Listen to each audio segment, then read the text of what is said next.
January 12, 1976. A cold mist hangs over Washington, D.C. The J. Edgar Hoover building looms gray against the sky. Inside, a man in a dark suit walks briskly down a fluorescent-lit corridor, a leather briefcase clutched tightly to his side. He looks ordinary, forgettable even. Yet hidden in that case are secrets worth millions, secrets that will bleed America dry. For more than 20 years he served as a loyal FBI agent by day, and as Russia's most valuable spy by night. He swore an oath to protect his country, but sold its heart to the enemy. This is the story of Robert Hanssen, the deadliest mole in the history of the FBI. Outwardly, he seemed like a model citizen, a devout Catholic, father of 6, loyal husband to his wife, Bonnie. Every Sunday he sat in church, his children at his side, the cross hanging over his desk at work. To colleagues, he was brilliant with computers, analytical, but distant, odd, even. A loner who rarely smiled, who often carried an air of superiority. Strange, perhaps, but not dangerous.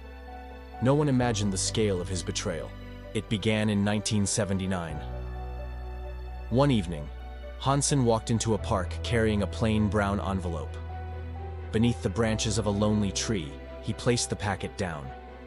It contained the names of Soviet double agents secretly working for the United States. Within months, those men were captured, interrogated, and executed. Their blood marked the start of Hanssen's secret career as a traitor, and there would be no turning back. From that moment, he lived a double life. By day, a father playing games with his children, cracking dry jokes at the office. By night, a spy carefully preparing packages of classified documents, sealing them in plastic garbage bags, and leaving them in remote drop sites. In return, he received over $1.4 million in cash and diamonds. But he rarely spent it. His modest suburban home, his ordinary car, nothing suggested a man of wealth. What he truly craved was not money. It was control, power, the thrill of holding 2 superpowers in the palm of his hand. In the basement of his house, he built a secret pipe to hide classified papers. His drop site of choice, Foxstone Park in Virginia. To ordinary passers-by, it was just a playground and a wooded trail. But for Hanssen, it was a battlefield. A wooden post marked with a sticker became his signal, his silent exchange point with Moscow. He wrote letters to his Russian handlers, never signing his real name. Always, Ramon Garcia. He demanded not just payment, but respect. He wanted them to admire his genius. The damage he inflicted was catastrophic. Hanssen revealed America's nuclear war plans. He exposed continuity of government, the underground communications system designed to preserve leadership in case of nuclear attack. He betrayed surveillance tunnels built under the Soviet embassy in Washington, one of the FBI's most guarded secrets. With a single stroke of his pen, he made decades of U.S. intelligence operations worthless. He also condemned men to death. 2 top agents in Moscow, Valery Martinov and Boris Yuzhin, were executed after Hanssen exposed them. His reports were so detailed, so precise, that they became death warrants. He knew it. He accepted it. He rationalized his treachery as a balance of power, that by aiding Moscow, he was creating equilibrium. In his own mind, he was not a traitor. He was a strategist playing God. Inside the FBI, suspicion festered. By the mid-1990s, the Bureau was convinced there was a mole. Fingers pointed at the CIA. Aldrich Ames, a CIA officer, was arrested in 1994 for selling secrets to Moscow. But even after Ames was behind bars, classified information continued to leak. The paranoia grew. Somewhere, hidden deep within the system, was another traitor. Someone untouchable. No one suspected Hanssen. He was too dull, too unremarkable, too unimportant. Exactly as he intended. Years passed. Then, a breakthrough. A Russian defector handed over a plastic bag containing documents, letters, even a tape recording. On those papers, fingerprints. On the tape, a voice. The evidence was undeniable.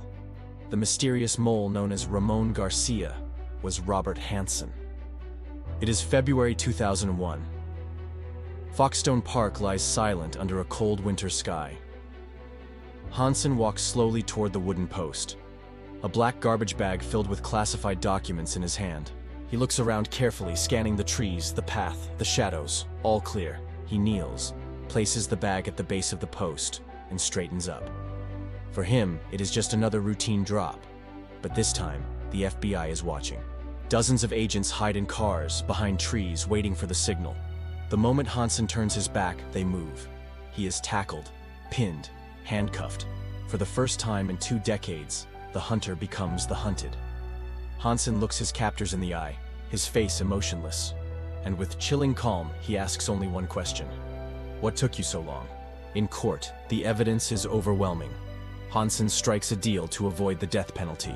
He confesses everything, and in exchange, receives life in prison without parole. For his wife Bonnie, the revelation is devastating. She insists she knew nothing. Her faith shattered. Her world collapsed. For their children, the shame of being the offspring of America's most infamous spy is a lifelong burden. Hanssen is sent to the federal Supermax prison in Florence, Colorado, a concrete fortress known as the Alcatraz of the Rockies.